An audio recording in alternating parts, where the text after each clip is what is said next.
This is Dan Schneider on this Dan Schneider video interview. The subject is the old Rocky and Bullwinkle show. I have Keith Scott, who's written a book about it. He's also voiced the voice of Bullwinkle J. Moose in the movie from a few decades ago, and the conversation will begin in a moment.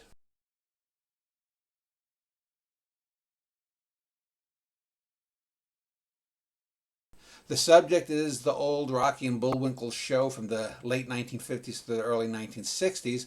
I'll be speaking with Keith Scott, a voice actor who voiced, well, I guess would be considered the second voice of Bullwinkle J. Moose, as well as a few other characters. Keith Scott from Australia. But before we do, I'd like to give each of my guests a few minutes to define who they are, what they do, and why they do it. So, Keith, welcome. If you could give a little background about who you are and where you come from and how you got into voice acting, etc. Okay, Dan, thank you. Welcome, everyone. My name's Keith Scott. I live in Australia, although I've worked frequently in the US as well. For all my life, I think probably from around about the age of 6, which coincides with all the other people who imitate famous old voices.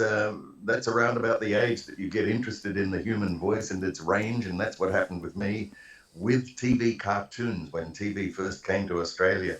I probably was about 6 years old, and I saw Huckleberry Hound and the old Hanna-Barbera shows, and it was a year before Rocky and Bullwinkle, which became my favorite, but even then with Huckleberry and that sort of adult humor, even as a young kid, I kind of knew something exploded in my head when I saw the credits and saying voice Doris Butler, Don Messick, and I thought, people actually do this for a living? And I don't know why I was that young, but ever since then, and especially when my voice changed in high school, I started imitating all these great cartoon voices, and that led me to not only doing cartoon characters, but impressions of everyone from politicians to movie stars to TV personalities, you name it.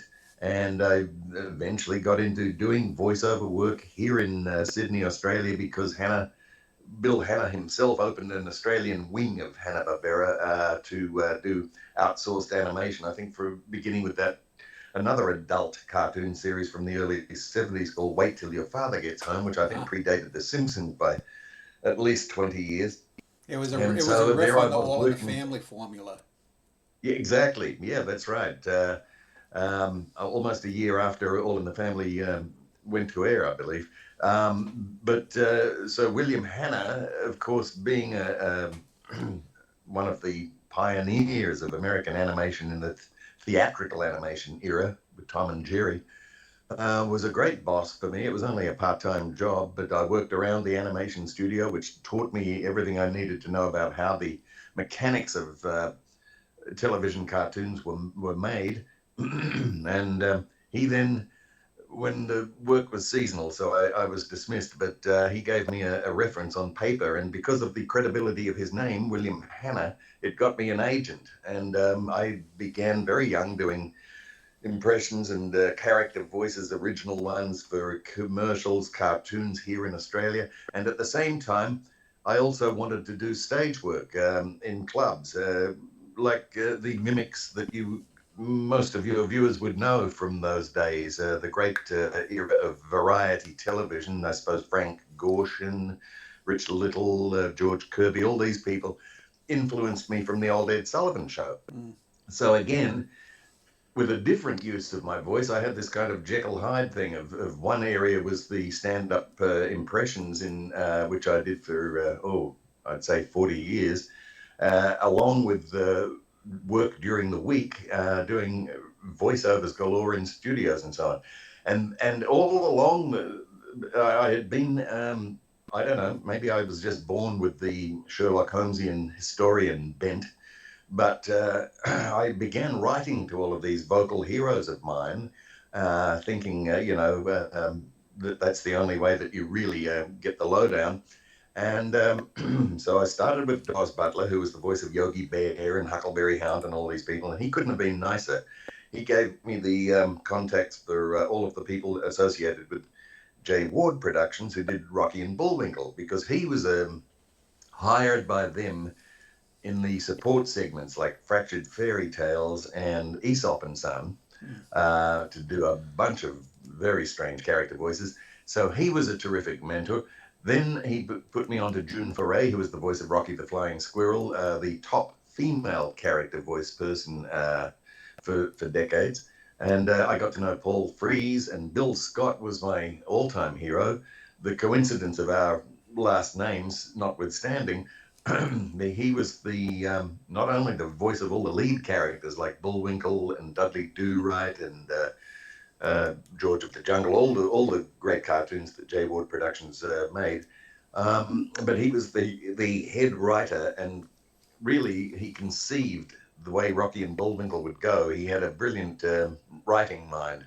So he wrote all of the, I think the first 200 or so Rocky and Bullwinkle scripts, which were deeply satirical and yet in those days appealed to all age groups. And so I got to know him on that level. He started talking to me about the whole history of the show. I started meeting all of the people on the show, and it culminated in a book I wrote, published in the year 2000. So it's the 25th anniversary, I guess. There's a little milestone there, called The Moose That Roared. And it's a complete history of J. Ward Productions itself, which was one of the success stories, and yet still kind of unknown because it was never the corporate giant that Hanna-Barbera or Disney became. So it's more of a little cultist studio, I guess you could say, in many ways. And yet, even now, I'm amazed to discover that yet another generation unborn when I was writing this book loves those old Rocky and Bullwinkle shows, because they ran recently on this brand new dedicated cartoon channel called Me TV Cartoons. And now it's been taken off, and I think maybe the owners are doing some other deal with it. And there's been these outraged cries of "Where's Rocky and Bullwinkle?" from all these young people who wouldn't really get the original Cold War scenario unless they were also historically bent. But they just latch on to that strange humor. So really, I guess that sums me up and the subject to a small degree. So, But so let me just yes. go back in time a little bit to your childhood. One of the interesting things is I've done over 450 interviews and probably done 15 Right. to 20 with people from Australia, usually one-on-one, but sometimes with other people. And one of the interesting things that I found out, because in the last couple of years I've done a few pop cultural shows on Australia, shows. I did Prisoner Cell Block 8 show. I did a show on the Right. rock band Zoot with Rick Mm-hmm. Springfield, and I was amazed to find out that in Australia you guys didn't get color television until like '76. Yeah, it was actually 75 they started testing it, Uh-huh. because somebody in the industry gave me a little tiny Sony Trinitron set, and it was receiving experimental color broadcasts 1 year before. But yeah, we because of I guess our much smaller population here, especially back in the 50s, we didn't get television until 56, which is 8 years after it became a commercial reality in the US. Mm. So we, being, I suppose, a Commonwealth country, that's why we use the PAL TV system, which England and some of the European countries used. It was different from the American NTSC, but maybe that was why it took a few more years to develop. And so about in 56, we got a set, I think, when I was, as I said, 6 years of age in 59. And it was black and white for quite some time. And I think, again, it was just it took us a little longer in this country, I suppose, with the small population, not enough money for luxuries like color TV. But it took off very popularly. And I know in the States, color casting was a big thing in the 60s, the mid 60s. Yeah. That's when they began really talking about it. Yeah. And it took several years for the whole country to go color. Whereas in Australia, I think it took like about a year, and it was incredibly popular very quickly. So let me just ask a little bit about the structure of Australian television in those days.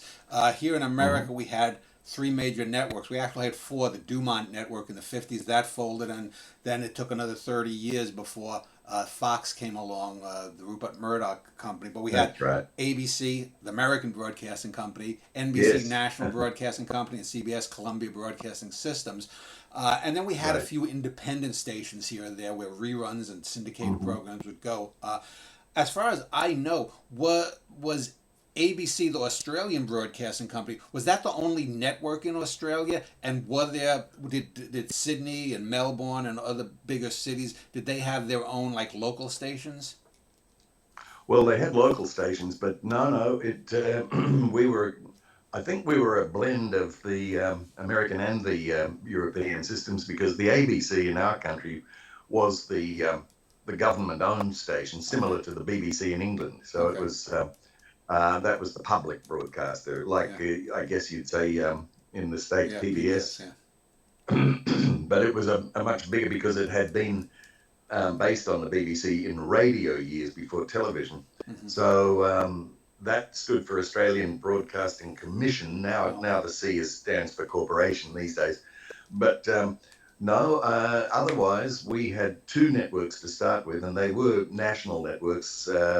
But to differentiate from ITN in England or CBS and NBC in America, the powers that be designated them with numbers. So we had the 7 network, the 9 network. Mm. They were there for, I guess, the first 20 years. Let me think. Yes, the first 10 years. Then in 66, along came the 10 network. So there was our 3 national networks, and they really, I think in the first, well, especially those first 5 or 6 years, we depended totally on American, I guess, programming. There was some attempts made, but ours was in those days such a tiny little homegrown industry, and funding was much more difficult in a small nation like that. I mean, a vast nation size-wise, but a Yeah. small nation population-wise. And so we, I think the whole of Australia had the best of it for a little while. We had the cream of British TV and we had the cream of American. So we all grew up watching on the US side Mm. everything from I Love Lucy through Dragnet to all of Okay. the westerns and all we were guided, I guess, by the trends that were happening in America because the people who bought programs just bought chunks and chunks of film programs in those days. And that, of course, included a lot of the American cartoon shows, the primitive ones, and then the beginnings of where it became more sophisticated with Hanna-Barbera and Jay Ward. And the most of the local production, I think, was locally made shows that were either educational for children, like Play School and shows like that, or, of course, homegrown news. And then, little by little, we started doing homegrown drama. Um, and I think it was only in the 1970s that the government and just the whole nation finally got a sense of identity and started saying, TV, let's make it Australian. They had a big campaign that went for a couple of years and became far more enamored of our own stuff along. But we still continued all these years up until today. Well, let me say up until the beginning of cable, Mm-hmm. because that's when TV altered in both countries. I remember um, when we first got Optus and Foxtel, which were kind of like the beginnings of where you got HBO in the US, I think, in the mid 70s. Mm-hmm. Again, we were 20 years this time behind because it was 96 when we first started getting cable TV. But it wouldn't have made any difference because once the internet happened and the World Wide Web began, that's when suddenly everywhere in the world had 200 channels all of a sudden, Yeah. and to fill each of those channels, you had a degree of what I suppose would be quality material, but just the sheer quantity needed meant that there's all of this reality stuff began, and TV kind of went sideways in one area, and the late Will Jordan made a very interesting point to me. He was an impressionist, the one who was famous for looking like Ed Sullivan. He was kind of invented the art of impressionism, and he started bemoaning that where almost glorified amateurism became the watchword on in some areas of TV. And he said, unfortunately, he said, once you do lower the standards like that, he said that becomes the standard, and that really makes sense when he said that. I hadn't put the two and two together. All I was doing was kvetching and complaining about why certain things had become so low grade, and being amazed that the public accepted it and saying, "How can you do that?" So Well, that does make sense. you answered my question, which I was going to ask about the influence Right. of American television, because, Mm. like I said, as far as I knew, and from other people I've talked to, a show like Prisoner Cell Block H, which was about women in prison from the Right. late '70s to the mid '80s, Right. that kind of show developed homegrown stars, and there were It did. also, I guess, Australian soap operas. A fellow like Tristan Yes. Rogers, an actor who recently died, who was big here in America on General Hospital. Right. He had started off, I guess, Uh-huh. on a couple of soaps in Australia. So Yes. was Australia sort of like Canada in the sense that the stars of that country, in order to become world famous, all went to America? Oh yes, yeah. As a matter of fact, even in the in the live field of entertainment, where you get the clubs that I was working in, all of the singers back in those days, um, who had very big talent, but of course they were only known in our little market down Yeah. under there on locally made variety shows, probably in New Zealand and Australia. So even in those days, they all wanted to either go to Britain, like Barry Humphries and people like that, or to the US, where you had Las Vegas and that whole circuit of big time variety television, like Ed Sullivan and so on. And it was always like that. It was very much like Canada. They often used to joke about the two Commonwealth countries, Mm-hmm. um, and America was always the mecca to look at in terms of, because I think the world kind of recognized that America was uh, accepted for decades. I think ever since silent film as the number one disseminator of entertainment worldwide, and it was loved for that. I mean, Australia went crazy for American television, and we loved it. There was no resentment or anything. It was huge here, and but then again, so were a lot of the English shows from day one Yeah. when TV first went to air in '56. Whereas I know in the US, because of the enormous industry that it was, it took until the '70s for America to become more familiar with the British stuff, the cream of the British stuff. Yeah. I'm talking like Masterpiece Theatre or Fawlty Towers or all of those sorts of It things. was the early '70s before like Doctor Who became big. I remember the guy Right. before Tom Baker, the guy with the blondish curly hair. He was the Oh, first John Doctor. Pertwee. Yeah, Pertwee. Yeah, Yeah, yeah. He was the yeah, first Doctor that when that's it right. came over on public television here. Then I preferred Tom Baker, but then Tom Baker. But anyway, you mentioned growing up watching American programs. Did Australia, like America back in the '60s and '70s, have Saturday morning cartoons where you would see the reruns of the Flintstones and Rocky and Bullwinkle and other Yes, things like Johnny yeah. Quest? Yes, I believe the Saturday morning cartoon thing was copied once it took off in the US. I think in the US that became a thing from the '60s. And I can remember in the late '60s, my sisters and me would sit around watching the Saturday morning run of cartoons like Jay Ward's secondary series, Hoppity Hooper, and Super Six and Super President, all those shows that of the '60s that suddenly make you nostalgic. But it was a big thing, and I think also by then the big networks in the states run by the Silverman family, Fred Silverman and his brothers, and they were already dealing with people from Australia and Europe, and selling packages or recommending that this rating system works where the kids can, because by then I think after 10 years or so the whole world, including the industry itself, became very savvy about marketing tie-ins and all of that sort of thing.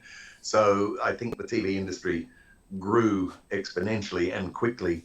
And those early stumbling clips that you see from the days when it was experimental and we were learning our way, suddenly there was a degree of sophistication, even in some of the local homemade soaps and some of those clunky shows where the black and white sets were a bit wobbly and so on. Mind you, they had the same things, I think, in the early 50s on American TV and in England too. Some of them, you can see kinescopes that survive, and some of them do look pretty primitive by now. And yet, in those days, I think it was kind of like when talkies came into the movies, or Technicolor, and that.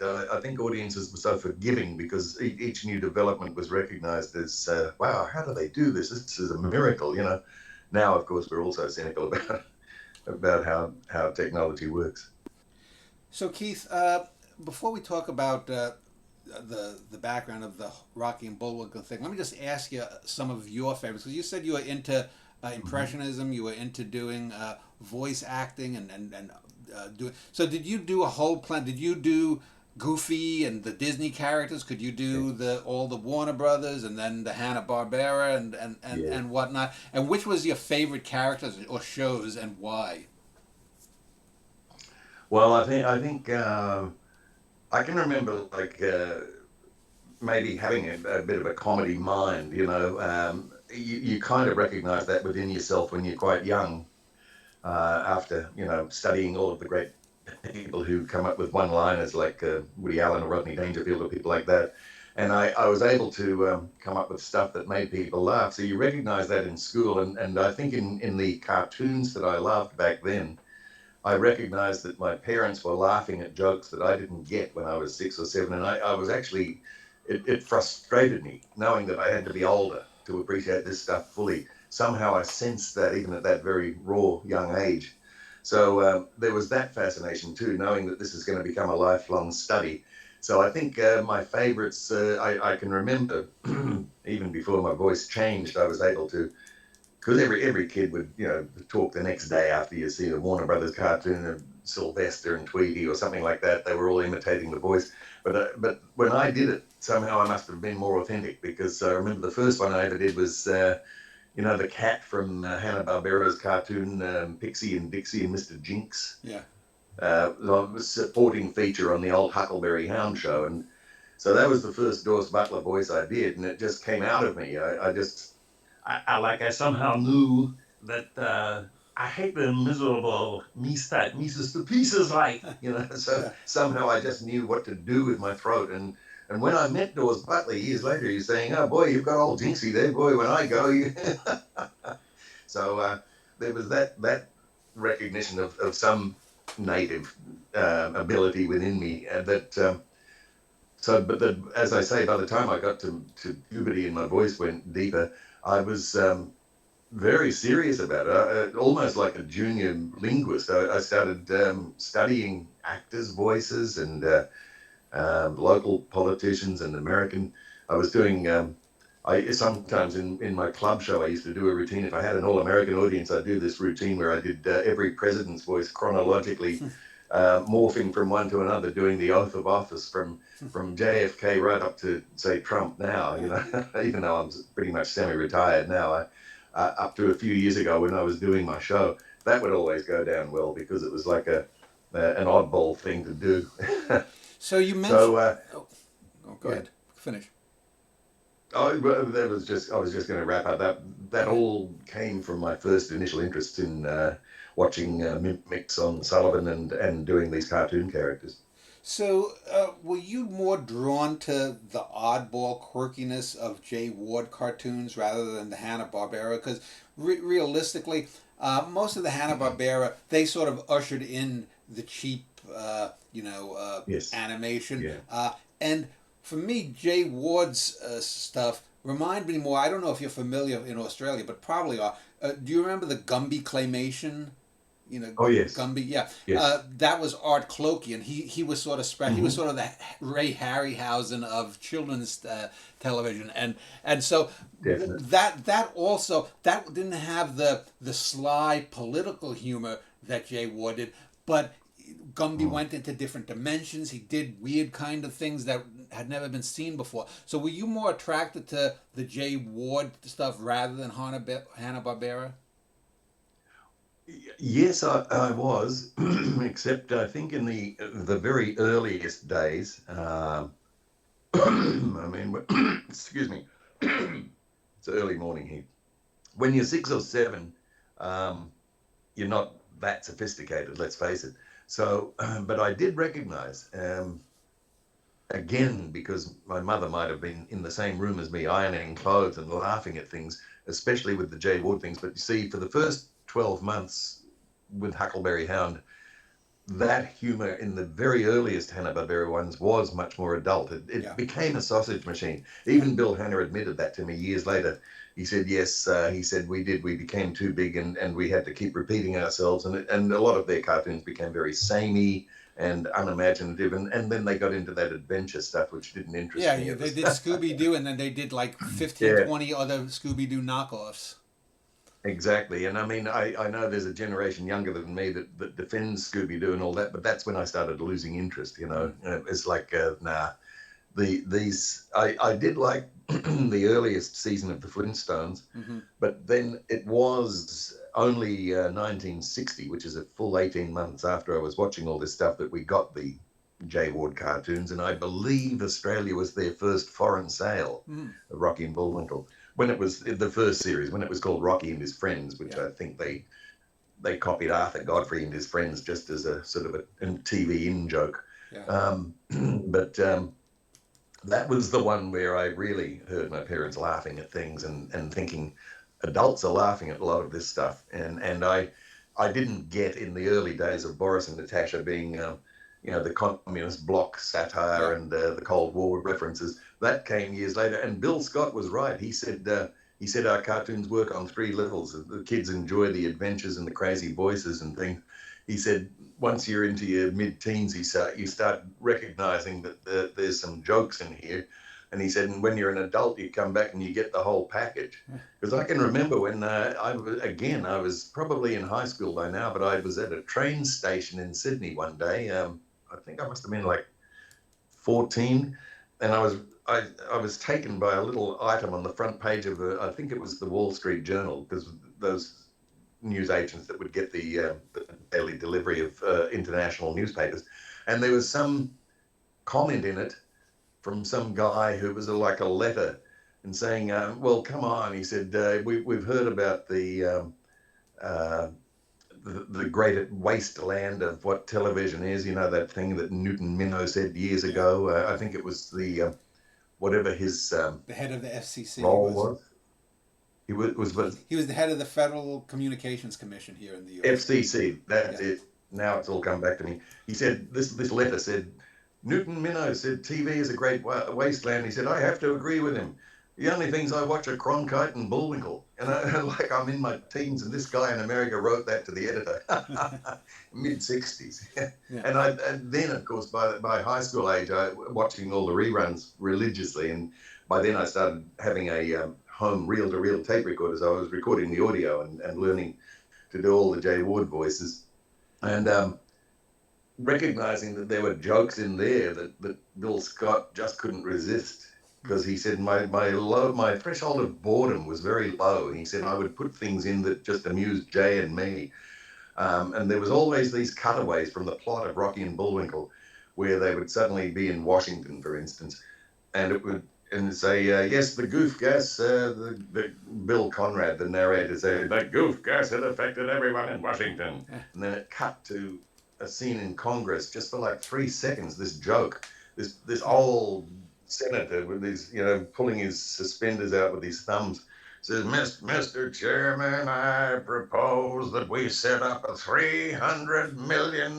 inquiry into why the government spends so much money. Yeah. And then it was back to Rocky and Bullwinkle. And then you mentioned you had these pop cultural references. Some of them were Right. they might reference, Moby Dick or Washington Irving, these American writers from early in the history. Right. But a lot of them were then contemporary, now Yes. mystifying. For example, I loved it when they would talk about the Kerwood Derby restaurant. Yeah. Not the Brown Derby, but Kerwood Derby, which is a Yeah. transposition of Durwood Kirby, who was a game show sidekick. Yeah. Yeah. He was the Gary Moore's Right. sidekick there for a while. And then there was that story that once they introduced that storyline about the Kerwood Derby Yeah. with this, magic bowler hat, that Durwood Kirby himself, well, his people, his management, I guess, sent Jay Ward a letter saying, "Well, we're considering taking action against the damaging use of our client's name, Durwood Kirby." The loss of reputation, and Jay Ward, used to just think, oh, I think his people said, this guy just wants some publicity, So he would send answers to people like this, saying, please sue us. We want the publicity. Yeah, And it's never like heard from him again. it's like the thing with Jackie Gleason threatening to sue Hanna-Barbera over Fred Flintstone. Yes, that's right. I mean, these kinds of things are so ridiculous because it's free Yeah. publicity, and it shows you, if It you is. understand that, it shows you you're a regular person. But so let's talk about Yes. the actual show then. So you wrote a book on the show. What is the book called, and what was its purpose? Well, the book was called The Moose That Roared, and like a lot of those books written by the world's #1 superfan, they're really written for myself. It was like an investigation where I got permission, and by sheer coincidence, it was a year after Jay Ward had passed. In 1990, I wrote to his widow and said, I'm toying with the idea, and she said, well, we were just looking to do a book about Jay. Please send me a chapter proposal, because apparently there was another guy at the original Museum of TV and Radio in New York City who was had approached them as well. He was a fan, and they had a lot of the films there, and he wanted to do a book. But they went with mine because I think they could tell how, the affection behind it. I wrote a chapter on the fractured fairy tales and sent it to them, and I think they were also knocked out by the depth of my research, because little known to them, I had kept all the correspondence up with all of the original voice actors and people behind the scenes that I'd written to, and they were all kind of pushing me little by little. Apparently, I'd been mentioned to Jay Ward himself, and when I met him in '73, I won a TV.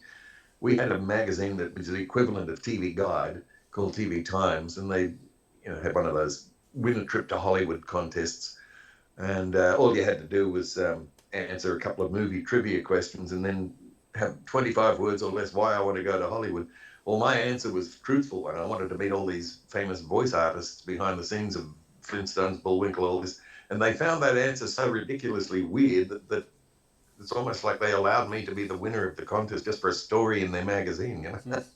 But when I went there in '73, it was for 2 people. So my parents came along just for a holiday and left me to June Foray had put me onto a guy who's now very big in American voiceover circles. He was still in high school then, and he, like me, was a Jay Ward fanatic, and about the only one that we knew of in those days was he in California and me in Australia. And so we became pen friends in those days, years before the internet. And ended up he'd been lucky enough to be taken by June Foray, who his uncle knew, to some of the recording sessions. So he got to see Captain Crunch and Quisp and Quake and all those commercials that Jay Ward was doing by the late '60s being produced in the recording studio where he met Bill Scott, Paul Frees, William Conrad, and all these people who did the voices. And I was very jealous, but I knew I'd get to Hollywood one day. Well, I ended up meeting him. Corey Burton is his name, and he's now one of the top voiceover artists in the US. But again, he's one of these people who never wanted the on-stage thing that I did. So he's, like so many of these voice people, totally anonymous, except within the industry, and that's the way they like it. They're able to get their creative side worked and do the work that they love, but they have absolutely zero interest in being known by the public. So, how did Jay Ward transfer over from doing commercials to proposing the Rocky and Bullwinkle show and getting it on the air? Oh well, it was the actual reverse. He didn't start in commercials. They Oh, okay. came to him after his success with Rocky and Bullwinkle and Fractured Flickers. I think it was the show he did with old silent films where he gagged them up with funny voices, and so he did his TV shows first. But what happened with Jay Ward was that he was a Harvard business graduate, always a little bit of an eccentric in real life. He loved nothing more than laughing all day, and he was a sports nut, and he had all these creative friends that he met, when he went to Berkeley College before Harvard. And one of them was his best friend from childhood was a guy called Alex Anderson. All these people are now deceased, but um, they Alex Anderson was an artistic child, and they were friends from like the age of 6. And Alex Anderson it was the nephew of Paul Terry, who back east had this famous cartoon studio, Terry Toons, Yeah. Mighty Mouse, and all those theatrical cartoons. And in summers, he would go and learn the animation business with his uncle because he had artistic ability. And he and Jay remained the closest of friends all their life. And when he had come back from, I think it was 2 years after World War II, that's right, he came back to the West Coast, to Berkeley, to see Jay Ward, who had been in a terrible accident. On the first day, he opened a real estate business in Berkeley. A truck came careening down a steep hill, lost power, and crashed into him and his building. And he was in a hospital. It was like the accident Mel Blanc had, to a degree. It was like every bone in his body was broken. And it actually caused Jay Ward to have a nervous condition for about 30 years. It was such a traumatic accident.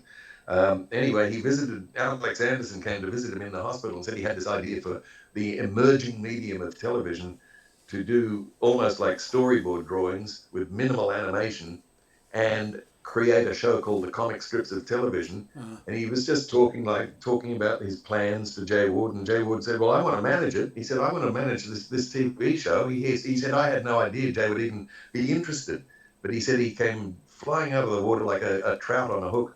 And he said, I want to be in television with you. And so they did 3 little cartoons for a proposal, like a demo. I think in those days it was a pilot. Yeah. And it was called Crusader Rabbit. And that was one of the earliest cartoons ever made for the medium of television. Some people say it was the first. There was actually another show called Telecomics, which was pretty much just like photographed comic script drawings with some eye blinks added, to make it look animated. But Crusader Rabbit was really, and Bill Scott said, my God, we were. Had a little technical difficulties. I got Keith back here. So Keith, let me just go in a little different direction. So Ward gets this idea for comic strips for television, basically. Was Rocky and Bullwinkle amongst the first 3, or was it like, because we had Dudley Do-Right, you had the dog who had his pet boy, Peabody and Sherman. Peabody and Sherman, yeah, and they go gallivanting through history. You had the fractured fairy tales. So was it all along? Was Rocky and Bullwinkle supposed to be the main cartoon, or did it just work out that was the one that had the most pull with kids? Yeah, it worked. It did work out that way, because when they got Crusader Rabbit on air, it went for about 3 years, very successful. And then there were some legal issues with who owned the rights, and it was one of those things where Jay Ward went back to real estate for a little while, always hoping to get back into TV. But meanwhile, they were allowed to keep anything undeveloped, and they did have Rocky and Bullwinkle in a proposal with storyboard drawings for a series called Frostbite Falls review. And so it was an Okay. Shoot here. unsold property, and they had those characters and the rights to them. What happened was when he went back into TV. So hopefully we've gotten our difficulties resolved here. So if you could again just go back, Keith, and talk about how Rocky and Bullwinkle became the primary cartoon within that little window. Well, as we were saying, J. Ward had a proposal that was never sold from 1951, which featured a moose and a squirrel called Rocky and Bullwinkle. It was called the Frostbite Falls Review. And even though they lost the rights to Crusader Rabbit, he was ready to come back into television by 1957. He got a job at Seamus Culhane Productions as managing a pilot that didn't sell, but that's where he met Bill Scott, because Alex Anderson, his partner who helped him create Rocky and Bullwinkle and Crusader Rabbit, was now a full-time, very successful, running his own advertising agency, and he just couldn't afford to leave that business and go back to the unknown quantity of television. So Bill Scott said, "Hey, listen, I'll come aboard." He said, I used to love Crusader Rabbit. And he said, "Alex Anderson is a hero of mine. He invented that whole concept of, in our last episode, and keeping up this real mystery of, the old chapter play with the what will happen to our heroes, tune in." He said, "I love the fact that Crusader was the little feisty hero and Rags the tiger was the tall, dumb sidekick." And he said, "Let's use Rocky and Bullwinkle and make a pilot." So again, this took them about a year after recording the dialogue to finally find a sponsor, because in those days you couldn't really talk television successfully without having a sponsor on board. So another of his old Harvard friends, who was the brother of Ted Key, who was famous for doing that panel cartoon called Hazel in the Saturday Evening Post, Leonard Key was his mate from Harvard Business School, Berkeley, and he sold it to General Mills back in those days. They really looked for a serial competitor even before Saturday morning TV, because Hanna-Barbera had already got Kellogg's aboard for Huckleberry Hound. So they knew that it was the greatest type of sponsor to get for a kids' cartoon series, because kids' breakfast cereal, and the connection with cartoon characters on the packages and little giveaway toys and things. They could see a multi-million-dollar business developing daily, and it ended up multi-billion-dollar. So they got General Mills aboard. They were thrilled with the pilot that was finally, honed and completed in early '59. And as I found out in my research for the book, originally it was going to be like Crusader Rabbit. That was the plan that General Mills had assumed, was a daily 5-minute Monday through Friday strip adventure of Rocky and Bullwinkle. But Jay Ward and Bill Scott was suddenly quite taken aback when very quickly they had to develop a half-hour show, because the ad agency said the new thing is these half-hour shows. Huckleberry Hound had already been successful for 1 year, and that had Huckleberry, Yogi Bear as a support, and Jinx and Pixie and Dixie. So he said, we're looking for a twice a week half-hour TV show. And that's where they had to really scramble to think quickly, and that's where Peabody and Sherman came in. Len Key called his brother Ted, who was the cartoonist I mentioned, and he came up with the concept of Peabody, the time-traveling dog, and Sherman, his pet boy. And Bill Scott came up with the idea of kidding fairy tales, because he'd done the show in the mid-50s with Gerald McBoing Boing, the UPA theatrical cartoon studio. And one of the one-off cartoons was called The Unenchanted Princess, and it was a fractured fairy tale, and they had hired Edward Everett Horton, the old movie actor, to do the voice of that one cartoon. So he said, we've got an idea for part of the half hour. We'll get Eddie Horton back and we'll do Fractured Fairy Tales. So this took them about a week to suddenly come up with the extra 20 minutes needed. And he said, and we'll give Bullwinkle, who's our supporting actor, a little 5-minute thing called Bullwinkle's Corner, you know. Mm. So it was like presented like a variety show in the Yeah. end. When it finally went to air in late '59, the adventure part was the top and the tail with the 2 episodes of Rocky and Bullwinkle, and in the middle was a fractured fairy tale and Peabody's Improbable History. And for some reason, this experiment, which they just crossed their fingers and hoped, turned out to be absolutely loved by the audience. You know, it wasn't as famous as Hanna-Barbera because they had a much more relentless marketing staff and people who were really intent on staying there for the long run. Jay Ward and Bill Scott were more like very creative experimenters, and they lucked out. Rocky and Bullwinkle really lasted and grew in popularity to 326 episodes. And I think in the third years, they were even courted by the biggest network then at the time, which was NBC, because the brand new thing that had happened 1 year before was suddenly this new trend of nighttime cartoons for adults. The Flintstones, the Bugs Bunny show, which was the old, you know, recycled theatrical cartoons with new links made for TV where Bugs and Daffy would host that.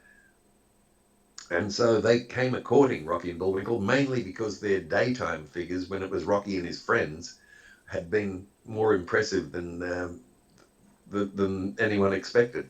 And they could see that it was getting all these newspaper articles about the level of quality humor in the show, that parents were coming along and watching this crazy show about the moose and squirrel, because there were jokes about Congress and the Cold War and all this.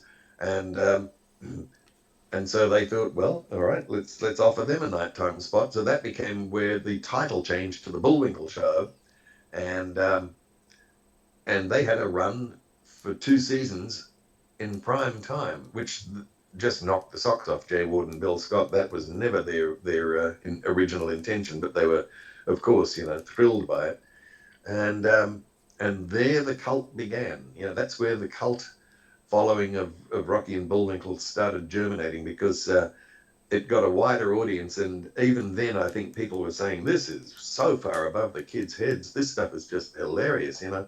Well, And wasn't it college age kids that started watching yes, them and made it more popular? it was. It really appealed to the college age kids, especially the ones who remembered seeing the original Rocky and his friends version when they were growing up in high school.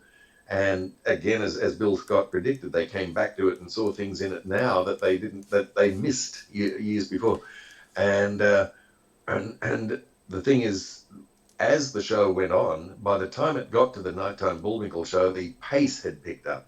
So if you went and watched in chronological order, Rocky and from the start, the Jay Wood cartoons had what they always had, but the original series had a much more. The narrator was much more hushed, like this, you know, in our last episode. And suddenly, by the end of it, he was like this crazy guy. In our last episode, Rocky, and there was a joke that, or actually, Conrad himself, the actor, said a couple of times in different interviews that he said, "I'm this guy, like this stocky guy with a big, deep voice, and Jay Wood had me talking like this." And he said, "Jay, I can't even. You want me to go higher?" And he said, "Yes, yes, higher, higher." So I think they wanted to get the serial format of the cliffhanger ending even more a parody version of it, you know, where it's almost like they were laughing at that.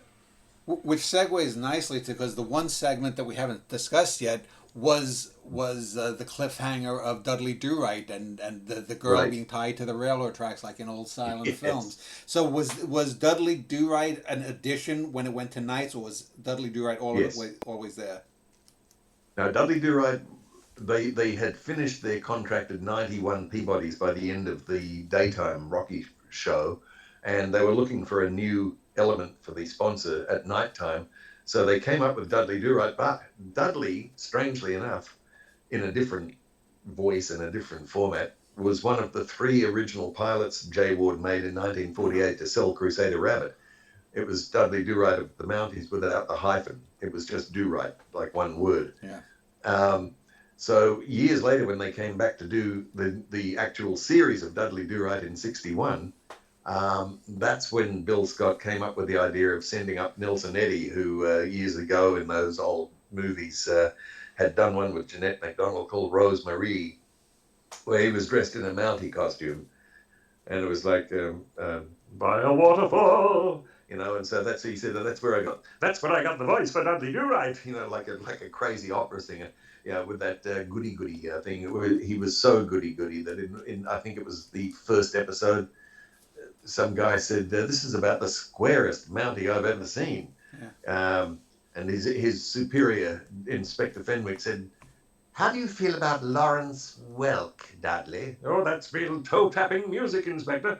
So it was this whole thing about the squarest dolt in the history of heroes. And they were truly adult cartoons because they were a parody of the old melodramas, with the Snidely Whiplash was twirling his moustache with his fingers and tying girls to railroad tracks and foreclosing mortgages, and so they hired Hans Conried, who was, of course, Uncle Noose on the Danny Thomas Show, and a great radio actor who could do all of this florid John Barrymore sort of villainy.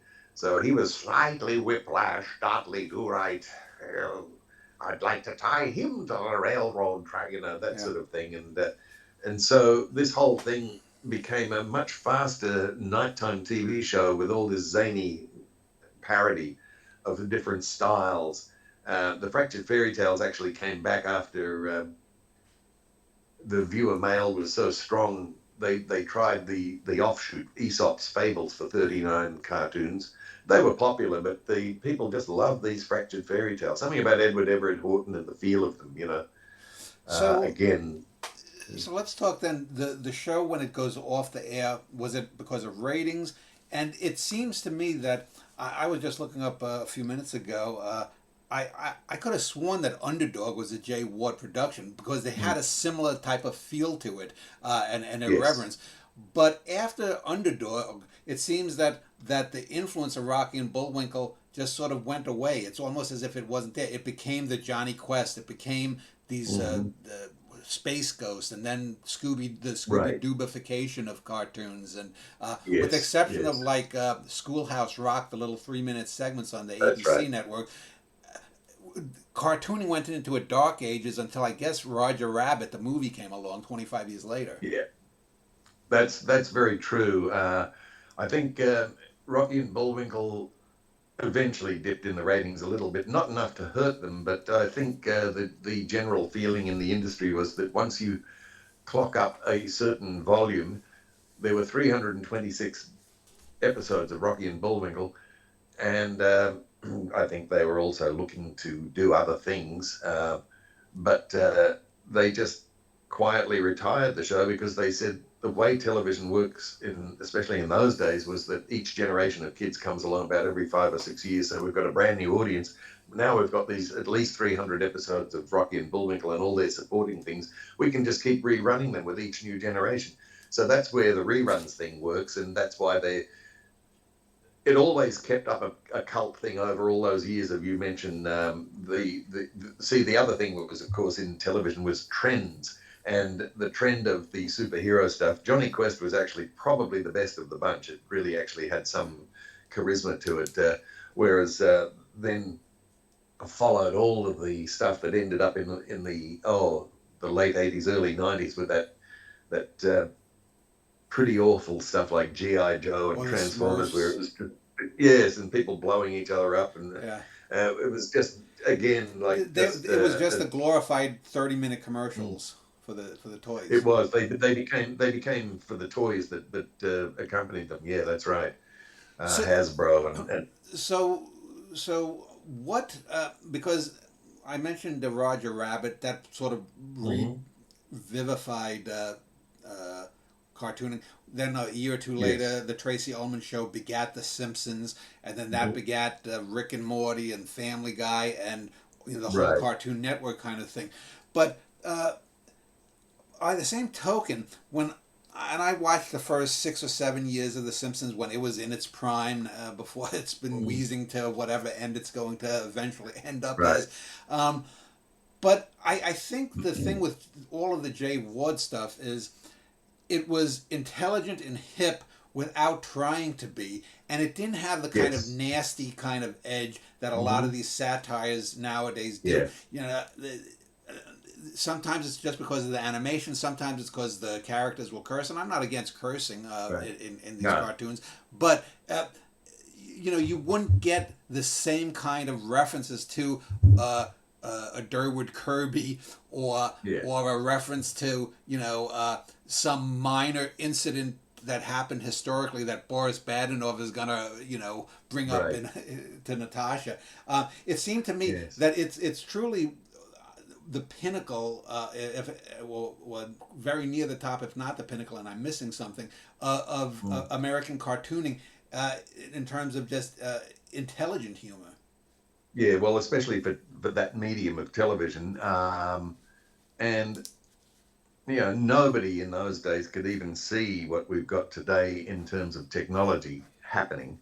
Um, and I think you're right. These days, I mean, the people who grew up loving Rocky and Bullwinkle, who were creative types, included Matt Groening from The Simpsons and Seth MacFarlane and people like this, and they still speak affectionately of Jay Ward and Bill Scott as the peak of that trend. And yet, I would imagine if Jay and Bill were still around and in their dotage and being asked to do stuff, they'd be of their own time, and they wouldn't write in that style of that's a lot more harsh, the humor today. And I think the world is a harsher place, really. I mean, some people believe that theory that once Kennedy was assassinated, the world changed forever, and things became darker and consistently, and I think a general cynicism has crept in, so that even though The Simpsons and succeeding cartoons like Family Guy can be hilarious at times, it's almost like manufactured hilarity in the sense that we are an adult show, so we're going to be even more hip and more daring, and we're going to break a few little barriers just to be, So you can see the wheels turning. Whereas I think, as you say, back in the Rocky and Bullwinkle, that whole package of things that Jay Ward accomplished in his career. The final one was George of the Jungle, which was a short-lived but still beloved one that they did, Yeah. and they just had the gift of still surprising you even today. You might see an episode, and my God, that is such a great joke, and yet there wasn't any of that mean-spirited thing. I think again, even stand-up comedy changed and became a lot more.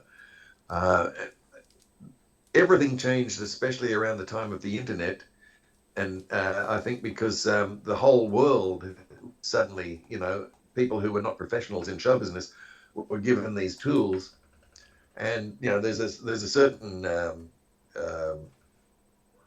theory, I suppose, that or an opinion that the internet caused the whole world to become like one big smart ass. Yeah. So I've got to ask Yeah, you about your involvement with the Rocky and Bullwinkle movie. sure. And you did the voice of a number of characters, most notably Bullwinkle. Was this one of those things that was like a dream job for you? And now looking back with 25 years of clarity, I remember, I think my wife and I were just gotten married or so when that came out, and I think we saw it, and it's not the show. I mean, we have to admit it's Hmm. not Yeah. it's Oh, not in the sure. Yeah. same league. Yeah.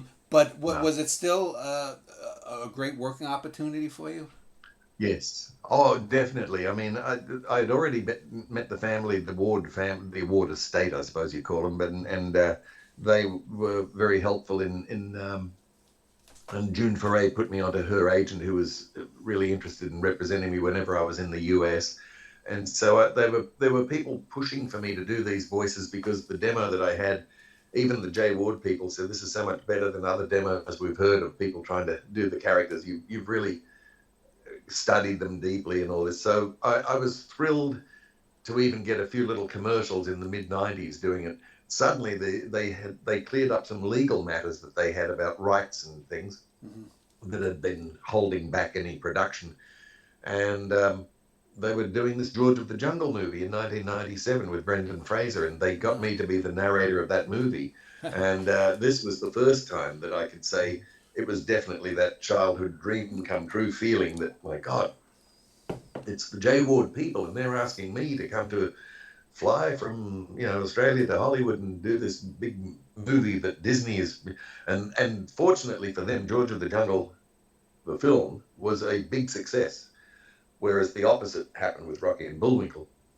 And I agree, I do agree that I mean, I was given a little bit of carte blanche on the set doing the voices, because what they did was they had me not only contracted to do the final voices in the film, but to be on the set the way this comic called Charlie Fleischer was on the set at Roger Rabbit, he did Roger's voice.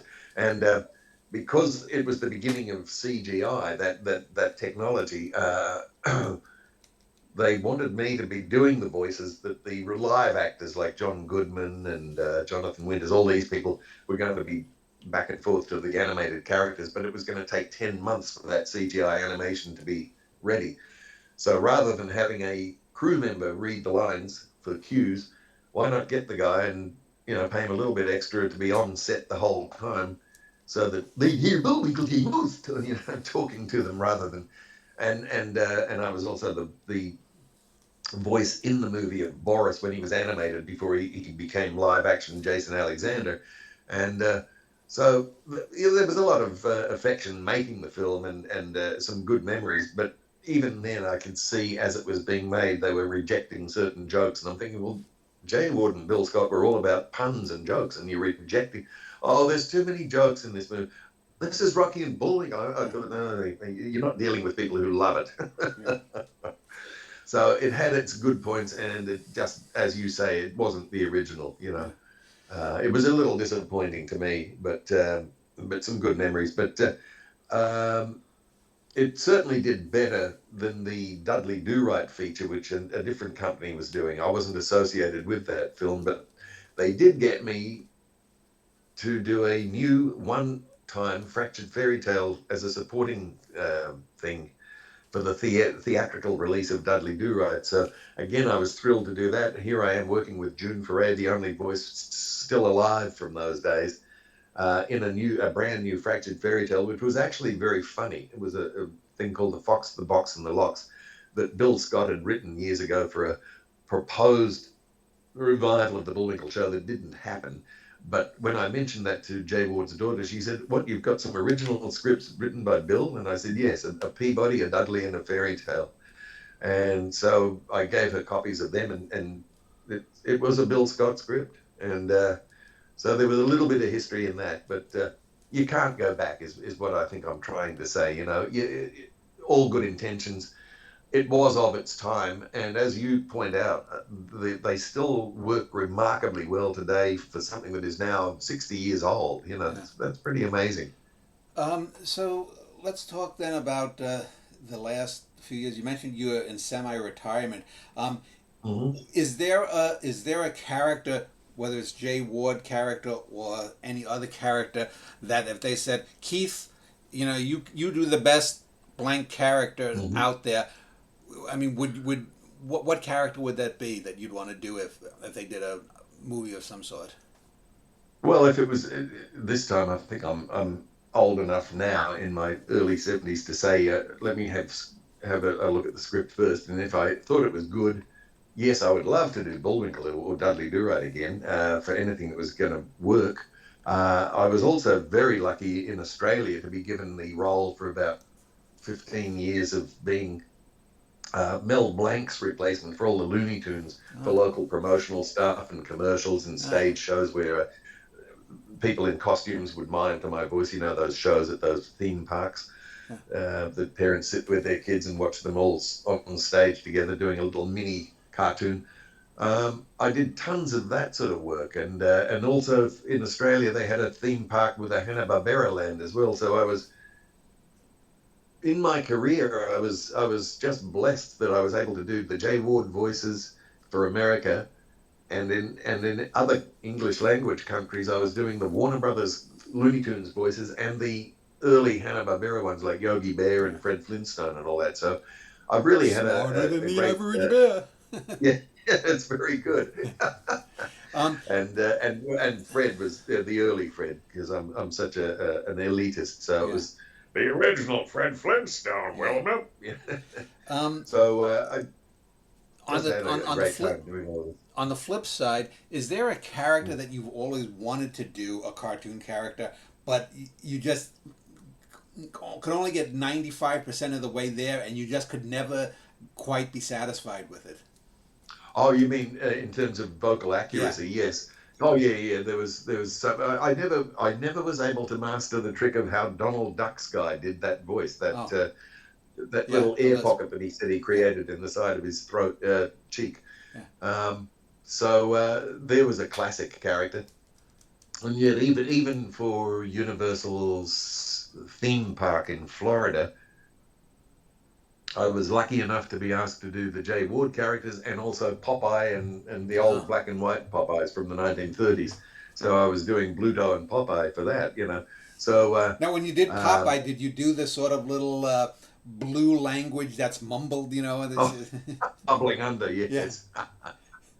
Oh, you think you're really good? Yeah. Well, fair enough. Let's go. So it was like that trick voice where he'd Yeah. suddenly go into the harsh voice Yeah. and Bluto's and why Olive's my girl. Yeah. Leave her. Why you? So it was a life of doing all this zany stuff. But as I say, me and about two others guys that I know in America, Corey Burton, Jeff Bergman, we do try our darndest to be as authentic as we possibly can with every job that we get, because it's almost like to do it kind of half-assed is not paying tribute to the excellence of the original product, if you know what I mean. And how about original characters? What's the most famous original cartoon character that you voiced? Well, they would have to be local Australian ones Okay. because there was shows based on, there was a literary property called Blinky Bill, a little koala bear, from back in the 20s, and that became a series, a 3 TV series in the 1990s. And I, like all little boy characters, like Rocky the Flying Squirrel, the voice of Blinky was done, even though he was a little boy, was done by a female because they have the high-pitched, Yeah. childlike quality. But I did all of the supporting zany characters, villains, and there was a kangaroo called Splodge the kangaroo, and a little platypus character with a duck bill called Flap the platypus. And so he was probably the voice that people loved in this country the most, because he was kind of like an Australian version of Daffy Duck. He had that lisp. Yeah. So everything started with the letter F, Yeah. except it had an Australian accent to it. And he was also a mischievous little character. And finally, let me just ask: of all the voice Sure. actors you worked with or did, people like the Mel Blancs, Dawes Butler, June Foray, Right. who do you consider the 2 or 3 top voice actors in film all time? Well, I definitely think Mel Blanc, who to me, he invented the form. And as a matter of fact, apart from the book that I wrote about Jay Ward, I've written another one, which I'll just hold up here for your people who may be interested in this rather arcane topic, called Cartoon Voices of the Golden Age, 1930 to 70. So that covers the theatrical cartoon characters, and it's a history of how that art form developed. This is my historian side coming out. Yeah.